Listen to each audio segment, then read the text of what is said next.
9:36, continuamos en Enfoque de los Sábados hablando sobre el problema educativo.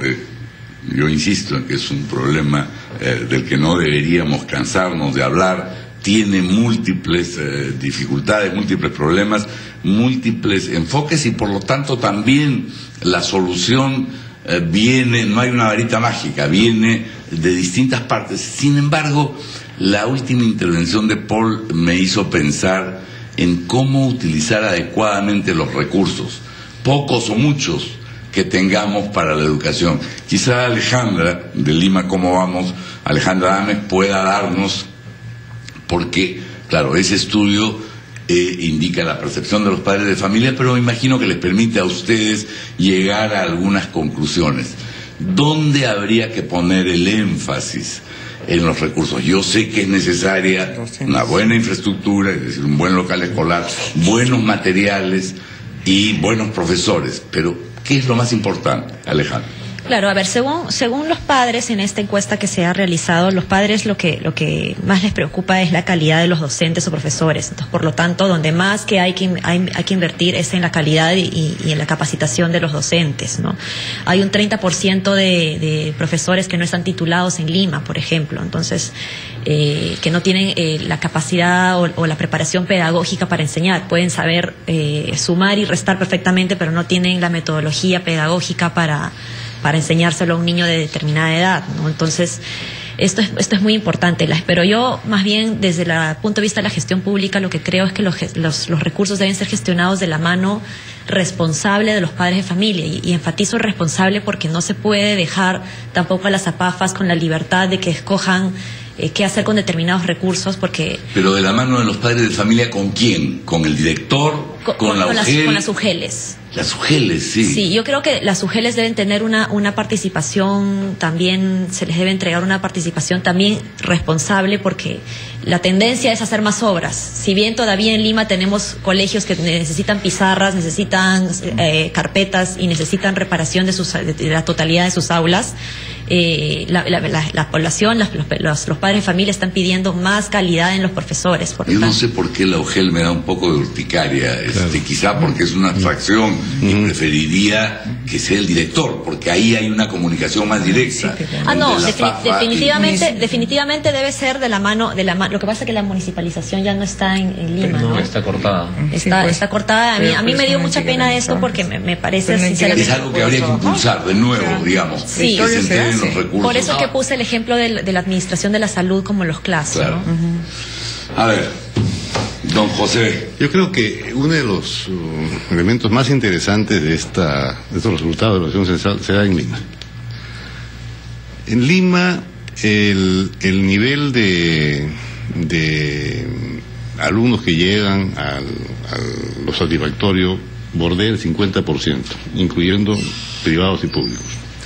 Y cerca del 20% en matemáticas, que es alto respecto al pobrísimo nivel nacional de matemáticas.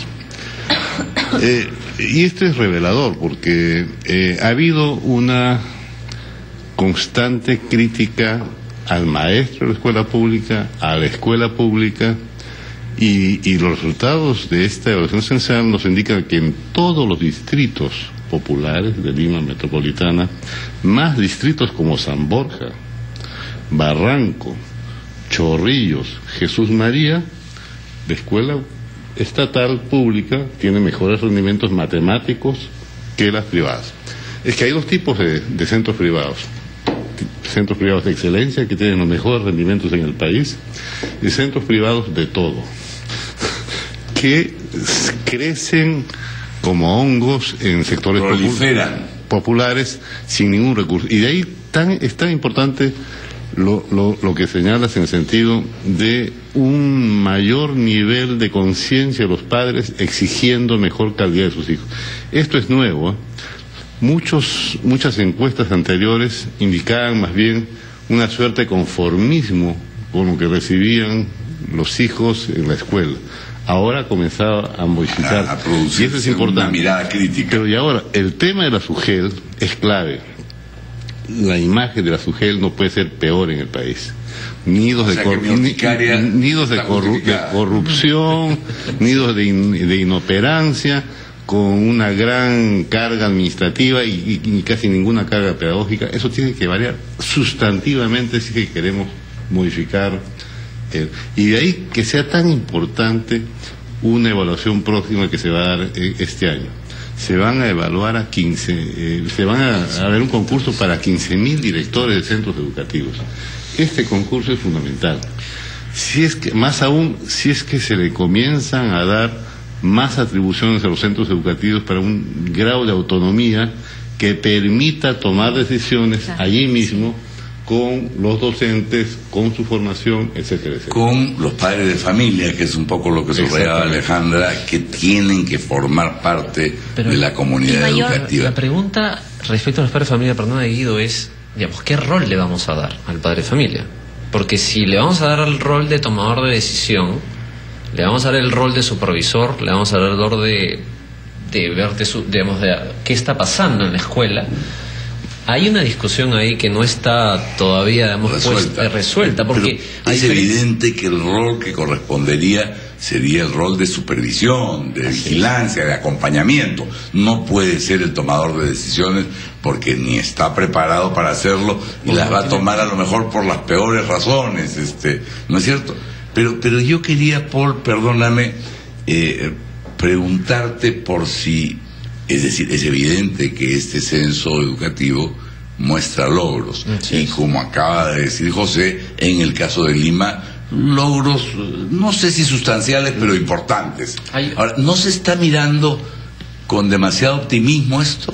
A ver, yo quisiera añadir un logro más que me parece interesante, y es que el ámbito rural está teniendo una mejor performance respecto al año anterior. Claro, está pasando de un subsuelo a un poquito más encima del subsuelo, pero dadas las circunstancias de la escuela pública en el ámbito rural, que es de verdad muy complejo, extremadamente, si es complejo en una ciudad como Lima, es extremadamente complejo en una zona rural, y hay un crecimiento. Y yo creo que ese es un elemento importante de optimismo. Y el segundo tema tiene que ver con el tema de aprendizaje impulsados por el PELA. El PELA es un programa de acompañamiento al docente que se ha extendido sobre todo en zonas rurales.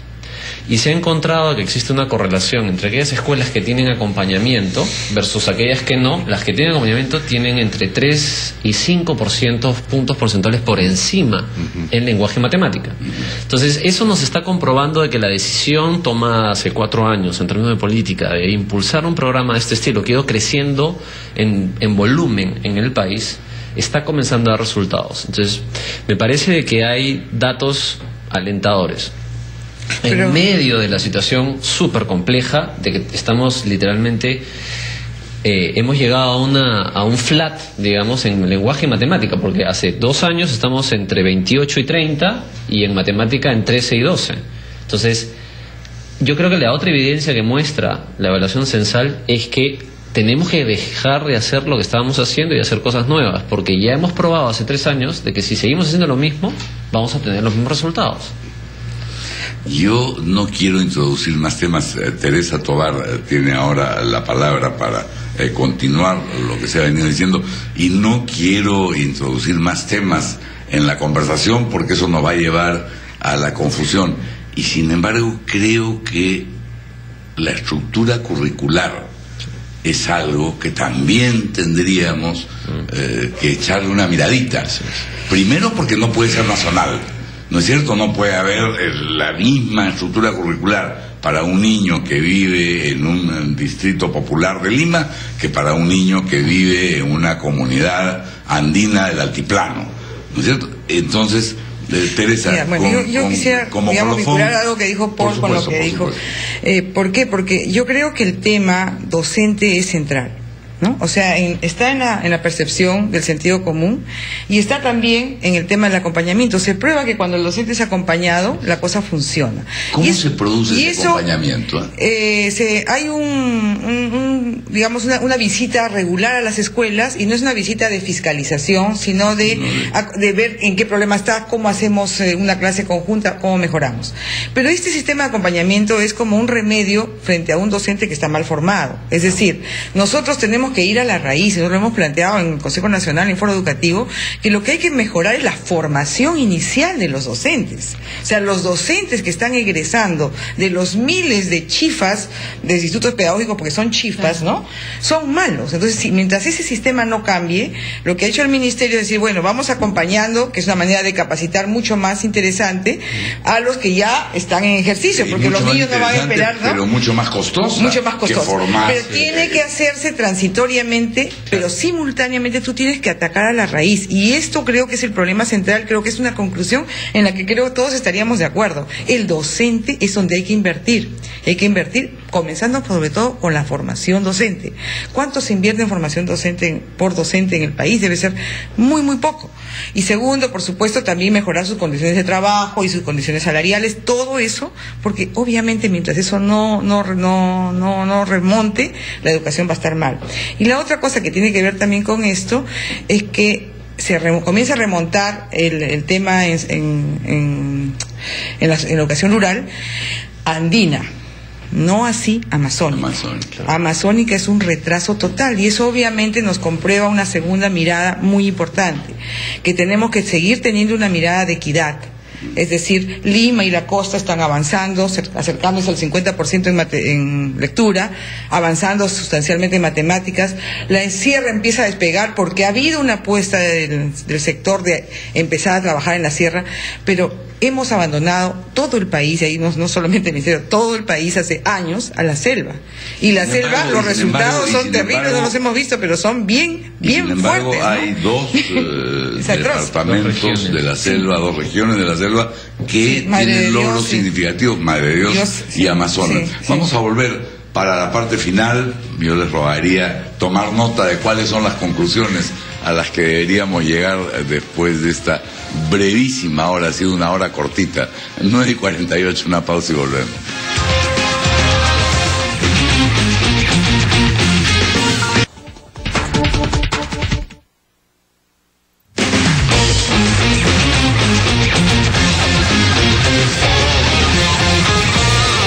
Noticias.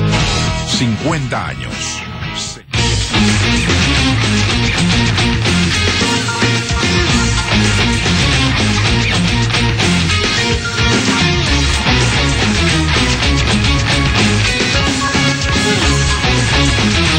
Hablando sobre el tema educativo a raíz de este censo que ha hecho público el Ministerio de Educación, pero también con la publicación de Lima, cómo vamos sobre percepciones de calidad de vida y particularmente de calidad de educación. Estamos ahora por teléfono con Carlos Eduardo Aramburú, un antropólogo, profesor principal de Ciencias Sociales de la Universidad Católica y miembro de Inversión en la Infancia.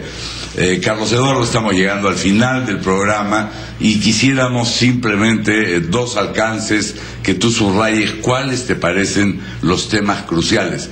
Algo se ha avanzado, poco, no es como para estar felices ni festejando, pero se ha avanzado. ¿Qué cosa se ha hecho para avanzar y qué más deberíamos hacer? A ver, Guido, buenos días, gracias por la llamada. Mira, efectivamente hemos avanzado empezando la brecha entre los niños rurales y los niños urbanos. Lamentablemente parte de esa reducción de la brecha se debe no a que la educación de las escuelas públicas de las ciudades ha mejorado, sino porque ha empeorado, sobre todo el caso de matemáticas. Pero la primera recomendación es que tenemos que ponerle mucho más peso y fuerza a la comprensión matemática, y como tú comprendes es la base para el desarrollo no solamente de profesiones universitarias, sino técnicas. Un país que no sabe sumar, restar, dividir, multiplicar, por decirlo menos, es un país que ante los retos de la globalización se encuentra disminuido. Y nuestros desempeños en ese nivel son todavía muy bajos. Imagínate que a nivel nacional menos del 13%, alrededor del 13% de los chicos de segundo y primaria entienden las operaciones básicas, ¿no? 13% quiere decir que tenemos más de un 80% que no entiende. Bueno, pues capacitación docente, ¿cómo hacerla? ¿Cómo lograr que no proliferen institutos que sacan maestros que no tienen condiciones para guiar a nuestros niños por el nivel de la comprensión, de la lógica, del razonamiento y no de la memorización y de la repetición?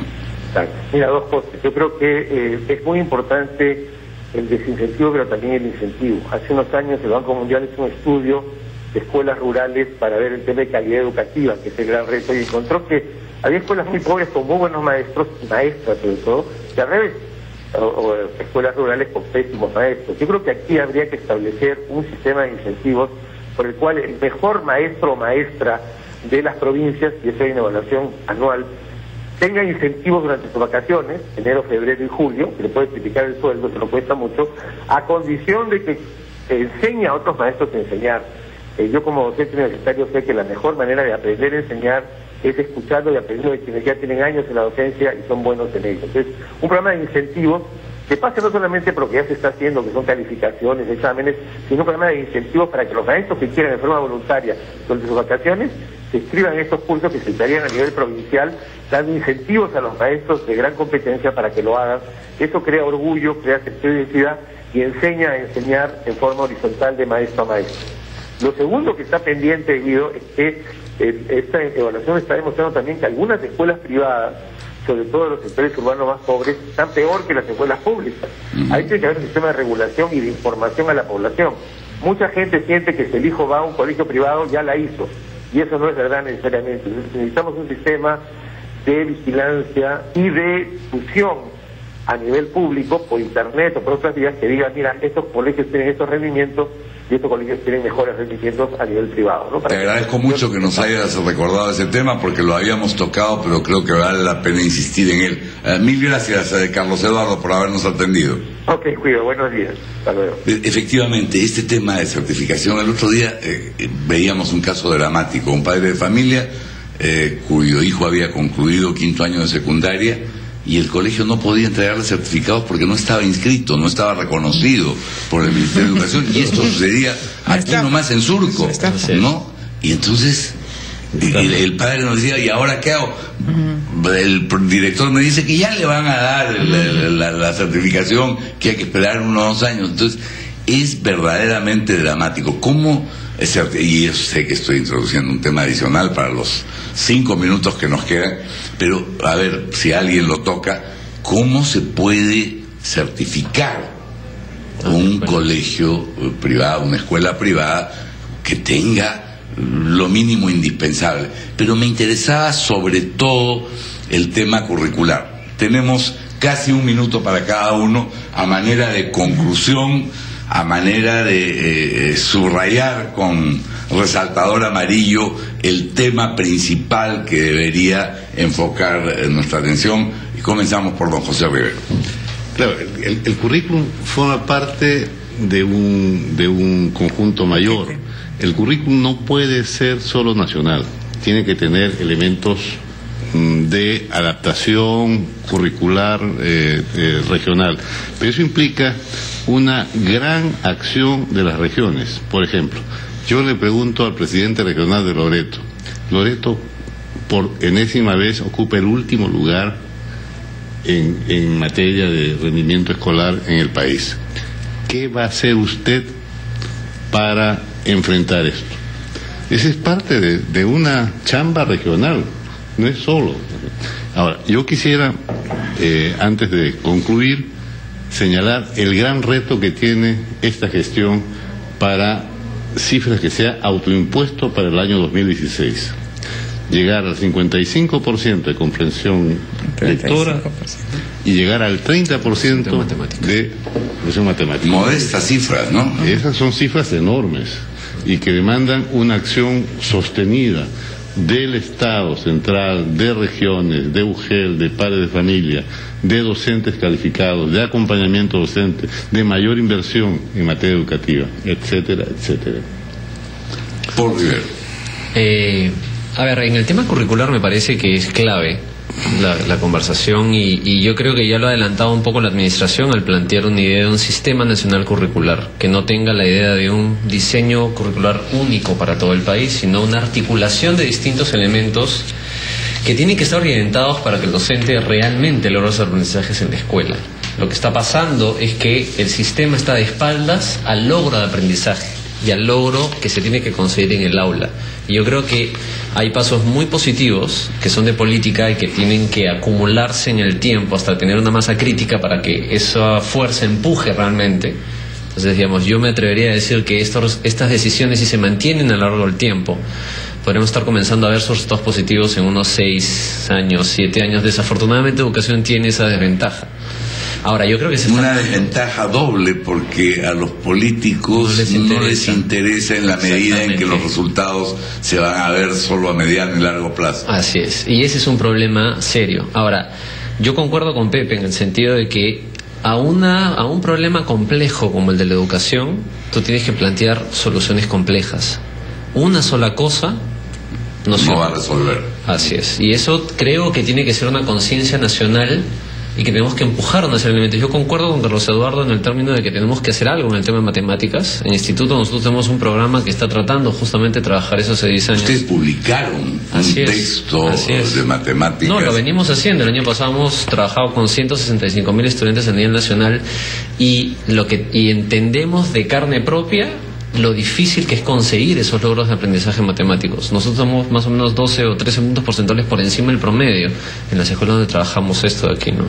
Teresa Tovar, sí, bueno. ¿Cómo el foro educativo nos compromete a todos en esta tarea que es realmente un desafío nacional? Yo creo que foro es debate, ¿no? Entonces creo que hay que discutir y desentrañar varios puntos importantes. Por un lado también es agenda política. Nosotros hemos puesto el tema del maestro en la agenda nacional como prioritario. Queremos que eso se trate seriamente entre todos los sectores, entre maestros, Estado y sociedad, incluyendo los maestros, no necesariamente solo el sindicato, también el sindicato y las organizaciones de maestros, para ponernos de acuerdo en sacar adelante la educación, ¿no? Pero aparte de esto, en relación al tema curricular, lo que yo llamaría la atención es que, bueno, que el currículum deje de mirarse a sí mismo dentro de la escuela como un autista. Creo que si tenemos que pensar que los contenidos de enseñanza tienen que ser totalmente relacionados más allá de la escuela.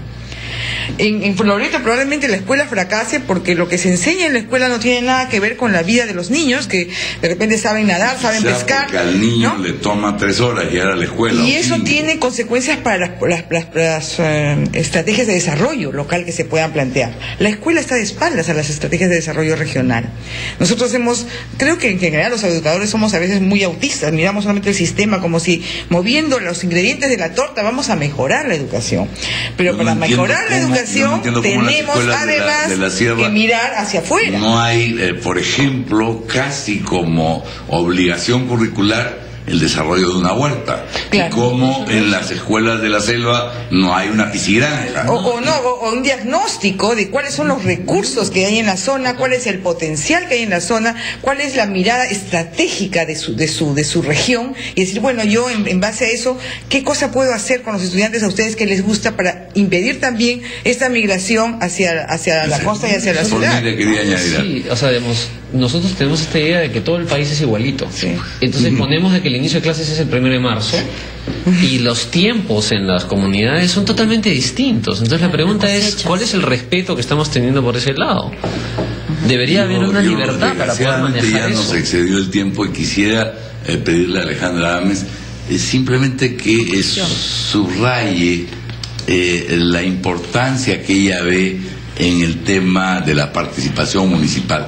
Es evidente que la educación es una responsabilidad nacional y que por lo tanto el gobierno central tiene ahí algo que decir aparte de asignar un presupuesto.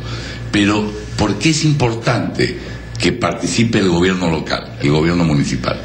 Bueno, porque los municipios son la primera autoridad de cara a las comunidades, ¿no? Son los que más llegan a la población y por lo tanto son los que más conocen las realidades, las microrealidades que tenemos en el gran país, ¿no?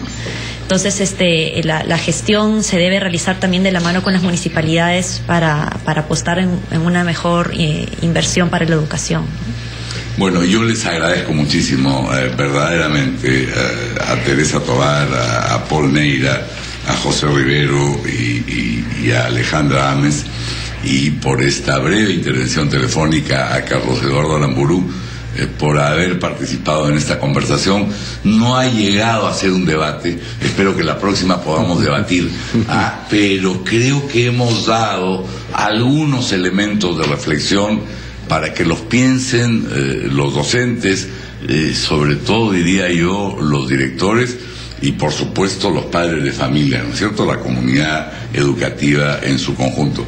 A ustedes, amigos, les agradecemos su atención. Esto ha sido Enfoque de los Sábados, tratando un tema que, en mi opinión, es verdaderamente crucial para el desarrollo del país, si es que queremos que el desarrollo y el crecimiento, mejor dicho, que el crecimiento de estos años se convierta en desarrollo. Perfecto. Muchas gracias de nuevo, muy buenos días, 10 de la mañana con 3 minutos, nos despedimos, que tengan ustedes un feliz fin de semana. En la página web.